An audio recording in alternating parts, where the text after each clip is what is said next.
नमस्कार दोस्तों, गुरु कृपा क्लासेज के YouTube चैनल पर आप सबका हार्दिक स्वागत है। सर्वनाम के बारे में हमने चर्चा कर ली थी। सर्वनाम के 3 पार्ट के माध्यम से मैंने सर्वनाम को विस्तृत रूप से पढ़ा दिया था। आज हम जो शब्द थे हमारे विकारी शब्द, सर्वनाम, संज्ञा, विशेषण और क्रिया, उनमें हमने सर्वनाम को पढ़ लिया था। आज हम पढ़ेंगे विशेषण के बारे में, जीरो से अध्ययन करेंगे। रीट के लिए बहुत अच्छी टॉपिक है ये सारे के सारे। तो रीट वाले विद्यार्थी जितने भी हैं लाइव जुड़ रहे हैं वो सारे अपने साथियों के साथ शेयर कर दीजिए, क्योंकि विशेषण से एग्जाम में 1-2 प्रश्न खूब उठने वाले हैं। तो देखिए, हमारा टॉपिक है विशेषण। हमारा टॉपिक क्या है भाई? विशेषण। तो सबसे पहले बात करते हैं विशेषण। इसकी व्युत्पत्ति देखेंगे, इसका अर्थ देखेंगे, परिभाषाएं देखेंगे, भेद देखेंगे, इसकी अवस्थाएं देखेंगे। हर एक चीज पढ़ने वाले हैं, जीरो से पढ़ने वाले हैं। तो ध्यान दीजिए, जो विशेषण है उसका जो निर्माण होता है वह वि उपसर्ग से। किससे हुआ है भाई? इसका वि उपसर्ग से हुआ है। साश धातु, वि उपसर्ग, क्या हो गया? वि उपसर्ग और सास धातु, वि उपसर्ग सास धातु तथा इसमें अन प्रत्यय, वि उपसर्ग सास धातु तथा अन प्रत्यय के योग से क्या बना है भाई? विशेषण शब्द बना है। कि विशेषण शब्द जो होता है वि उपसर्ग सास धातु तथा अन प्रत्यय के योग से बना है। पहली बात तो ये होती है। फिर बात आती है कि इसका अर्थ क्या होता है। अर्थ क्या होता है? इसके अर्थ की बात करते हैं। इसके अर्थ की बात करते हैं तो विशेषता बताने वाला, विशेषता बताने वाला, विशेषता बताने वाला। विशेषण का अर्थ होता है विशेषता बताने वाला, विशेषता बताने वाला। बोलो, यहां तक समझ में आया? विशेषण शब्द की उत्पत्ति जो हुई है वि उपसर्ग सास धातु अन प्रत्यय, और इसका अर्थ होता है विशेषता बताने वाला। ठीक है, बात करते हैं अगली बात परिभाषा की। अगली बात करते हैं परिभाषा की।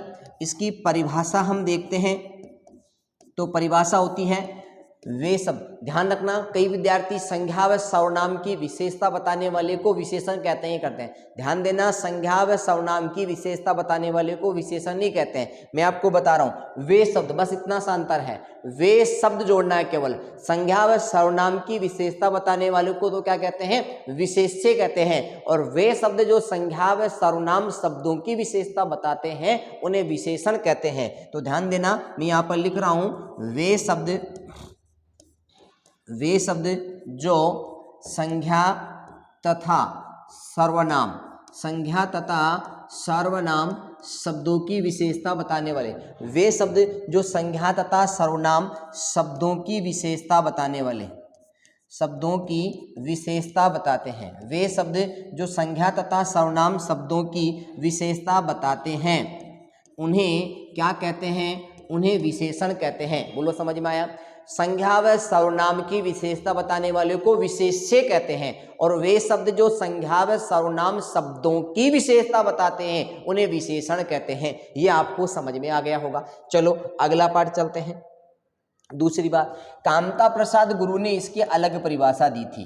कामता प्रसाद गुरु के अनुसार, ध्यान रखना प्रश्न आ सकता है कामता प्रसाद जी के अनुसार, कि वे शब्द जो संज्ञा के अर्थ को मर्यादित, अव्याप्त, संकुचित और सीमित कर देते हैं उन्हें क्या कहते हैं भाई? विशेषण कहते हैं। ध्यान रखना, वे शब्द एक बार आया हुआ प्रश्न भाई, वे शब्द जो संज्ञा के अर्थ को, वे शब्द जो संज्ञा के अर्थ को मर्यादित, संज्ञा के अर्थ को मर्यादित, वे शब्द जो संज्ञा के अर्थ को मर्यादित, सीमित, अव्याप्त,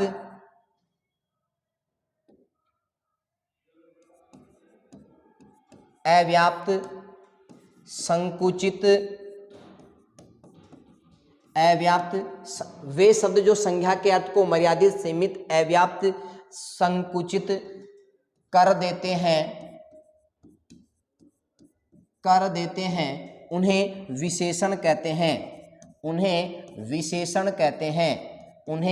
विशेषण कहते हैं, उन्हें विशेषण कहते हैं। जैसे मैंने बोला कुत्ते भौंक रहे हैं, अब कुत्ते भौंक रहे हैं, इसमें सभी प्रकार के कुत्ते आ गए भाई, छोटे बड़े काले सफ़ेद भूरे, जितने भी रंग के कुत्ते होते हैं वो सारे के सारे कुत्ते आ गए, जितने भी नस्ल के कुत्ते होते हैं वो सारे के सारे आ गए। और मैंने कहा काले कुत्ते भौंक रहे हैं, तो यहाँ पर एक रंग विशेष का हो गया। तो इतने बड़े अर्थ को संकुचित करने वाला भाई, एक तो मैंने बोला कुत्ते भौंक रहे हैं, ये बोलते ही आपने मन में आ गया भाई कौन से कुत्ते, सफ़ेद काले भूरे, कौन से अलग अलग होती है, कौन सी नस्ल के कुत्ते। और मैंने आपसे बोला कि भाई काले कुत्ते भौंक रहे हैं, तो वो बड़ा वाला अर्थ जो आपके मन में आ रहा था उसको संकुचित किया कि नहीं किया? तो बड़े अर्थ को संकुचित करने का काम किसने किया? विशेषण ने किया। तो संज्ञा के अर्थ को सीमित, संकुचित और मर्यादित और अव्याप्त कर देते हैं, उन्हें ही हम क्या कहते हैं? विशेषण कहते हैं। ये आपकी दूसरी परिभाषा हो गई। ठीक है, अगली बात आती है विशेषण के भेद की। भेद की बात करते हैं तो विशेषण के भेद देखते हैं भाई। विशेषण के भेद, और विशेषण के जो भेद होते हैं वह होते हैं 5। ध्यान रखना, माध्यमिक शिक्षा बोर्ड की जो नवीन व्याकरण की पुस्तक चलती है उसमें बाकायदा विशेषण के 5 भेद बता रखे हैं। लेकिन अगर एग्जाम में आ जाता है और ऑप्शन में 5 नहीं हो तो आपको 4 ही करना है। गुणवाचक विशेषण, संख्यावाचक विशेषण, संकेतवाचक विशेषण, परिमाणवाचक विशेषण, और एक 5वां विशेषण और माना है माध्यमिक शिक्षा बोर्ड ने, जिसका नाम है व्यक्तिवाचक विशेषण। लेकिन अगर एग्जाम में प्रश्न आता है तो 4 ही करना है, क्योंकि अभी तक 4 ही ऑप्शन में चले आ रहे हैं। तो ध्यान रखना, विशेषण के भेद होते हैं 5, जिसमें पहला भेद होता है उसका होता है भाई गुणवाचक विशेषण। गुणवाचक विशेषण, ठीक है। अब जो गुणवाचक विशेषण होता है उसके भी अलग अलग भेद पढ़ेंगे। दूसरा होता है हमारा संख्यावाचक विशेषण, संख्यावाचक विशेषण। तीसरा जो होता है वह होता है परिमाणवाचक विशेषण, परिमाणवाचक विशेषण। और चौथा भेद होता है वह होता है संकेतवाचक विशेषण, संकेतवाचक विशेषण। और 5वां भेद होता है वह होता है व्यक्तिवाचक विशेषण। ये 5 भेद होते हैं हमारे, ठीक है। 5 भेद आपके सामने मैंने लिख दिया। देखो विशेषण के कितने भेद हो गए? 5 भेद हो गए। अब इनके बारे में यहाँ चर्चा करूं तो देखना है आराम से अगले ही पेज में। यहाँ इसमें बता देता हूँ, जैसे इसके निम्न भेद होते हैं। गुणवाचक के क्या होते हैं भाई? निम्न भेद होते हैं।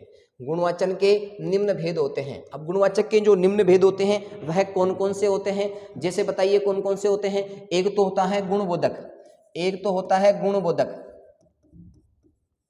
गुणबोधक हो गया।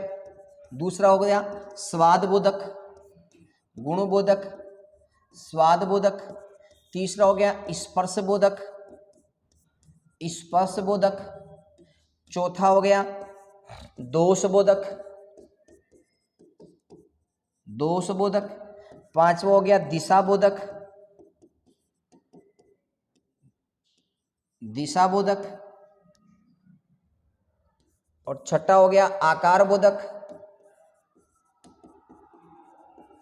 सातवां हो गया आकृतिबोधक। देखो आराम से स्क्रीनशॉट ले, मैं बोल देता हूं। गुणबोधक, स्वादबोधक, स्पर्शबोधक, स्वादबोधक, स्पर्शबोधक, दिशाबोधक, दोषबोधक। दिशाबोधक हो गया, दोषबोधक भी हो गया आपका, दशाबोधक भी हो गया होगा। हाँ, एक और लिख लो इसमें, 7 नंबर हो गया। 8 नंबर यहां लिख देता हूं मैं, दशाबोधक। 8 नंबर यहां लिख दिया दशाबोधक। 9 नंबर आपका गंधबोधक, गंधबोधक।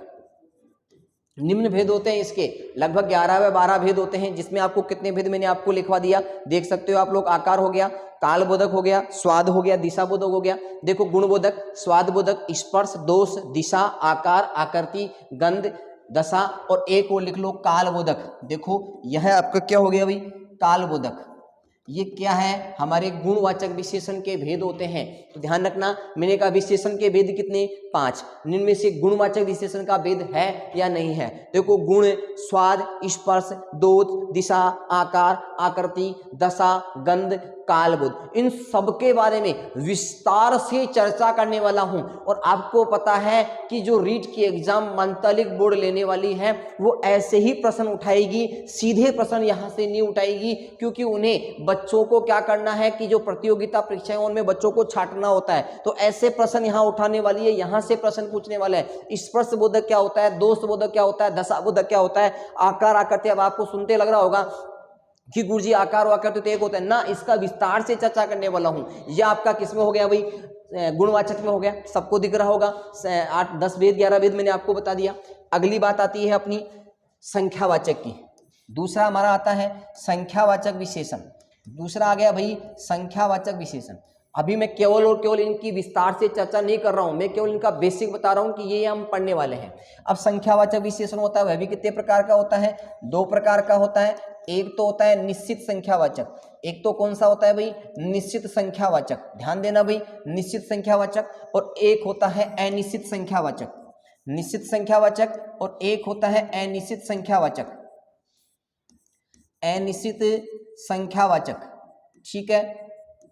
अब यहां चलते हैं कि निश्चित संख्यावाचक भी कितने प्रकार का होता है भाई, ये भी 2 प्रकार का होता है। एक तो पूर्ण निश्चित संख्यावाचक, एक तो होता है भाई पूर्ण निश्चित संख्यावाचक। पूर्ण निश्चित संख्यावाचक, एक होता है अपूर्ण निश्चित संख्यावाचक। अपूर्ण निश्चित संख्यावाचक, अपूर्ण निश्चित संख्यावाचक,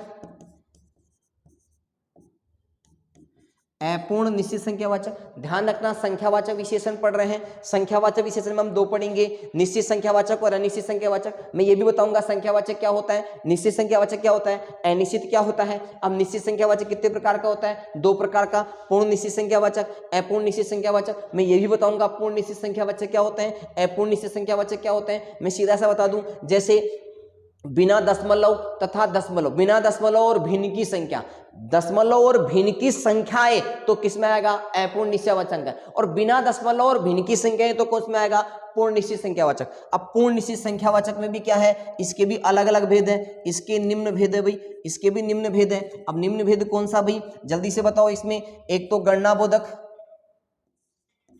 एक तो गणना हो गया, एक हो गया इसका कर्म बोधक, एक हो गया आवर्ती बोधक, एक हो गया विवक्षा बोधक, एक हो गया प्रत्येक बोधक। प्रत्येक बोधक, गणना हो गया, कर्म हो गया, आवर्ती हो गया, विवक्षा हो गया, प्रत्येक बोधक हो गया। एक हो गया समुदाय, समुदाय बोधक, और लास्ट हो गया संग्रह बोधक। संग्रह बोधक। ध्यान रखना, जो निष्पूर्ण निश्चित संख्यावाचक है इसके भी अलग अलग भेद होते हैं, गणना, कर्म, आवर्ती, विवक्षा, प्रत्येक बोधक, समुदाय बोधक और संग्रह बोधक। कुछ नहीं है, मैंने कहा ना आपको इतना इजी में विशेषण समझ में आएगा, क्योंकि आपने आज तक क्या है ऊपर ऊपर का पढ़ा है। और वो प्रश्न कैसे सही होंगे, विशेषण में भाववाचक संज्ञा में आप कंफ्यूज हो जाते हो। आज के बाद अगर इसके एक बार मैं सारणी बता रहा हूं, इसको सारणी को पढ़ दोगे, जिंदगी में कभी विशेषण को नहीं भूल पाओगे। बोलो संख्यावाचक विशेषण कितने प्रकार का, मेरे साथ सब बोलेंगे, निश्चयवाचक और अनिश्चयवाचक। निश्चयवाचक कितने प्रकार के, 2 प्रकार के, पूर्ण निश्चित और अपूर्ण निश्चित वाचक। सर पूर्ण में कौन से आएंगे, बिना भिन्न और दशमलव वाली संख्या तो किसमें आएगी, पूर्ण में, और अगर भिन्न की दशमलव किया जाए तो किसमें, अपूर्ण में। अब पूर्ण निश्चित संख्यावाचक कितने प्रकार का होता है, गणना, कर्म, आवर्ती, विवक्षा, प्रत्येक, समुदाय बोधक और संग्रह बोधक। इनके बारे में भी सर गणना बोधक में कौन से शब्द आएंगे, कर्म बोधक में कौन से आएंगे, विवक्षा बोधक में कौन से आएंगे, प्रत्येक बोधक में कौन से आएंगे, इसके साथ में संग्रह बोधक में कौन से आएंगे, समुदाय बोधक में कौन से आएंगे, हर एक चीज के बारे में बताने वाला हूं। ठीक है, दूसरे की बात हुई। तीसरा हम चलते हैं किसमें, परिमाणवाचक में। परिमाणवाचक, देखो भाई ये परिमाणवाचक भी कितने प्रकार का होता है, ये भी 2 प्रकार का होता है। एक तो होता है निश्चित परिमाणवाचक,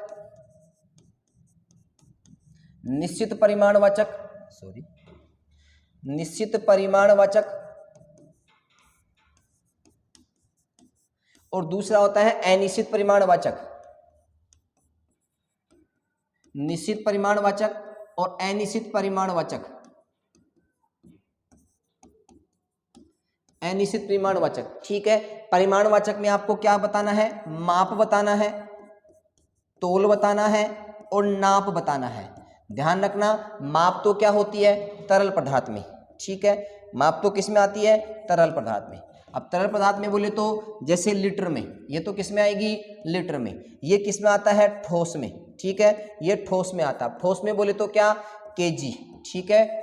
ये हो गया तोल के अंदर। और नाप में जो आता है वह आता है फैला हुआ, ठीक है, जिसको हम बोलते हैं मीटर में। इसको हम किस में बोलते हैं भाई? मीटर में। माप, तोल और नाप तीनों शब्दों को एक्सप्लेन कर दिया मैंने। माप तो किस में होती है? लीटर में।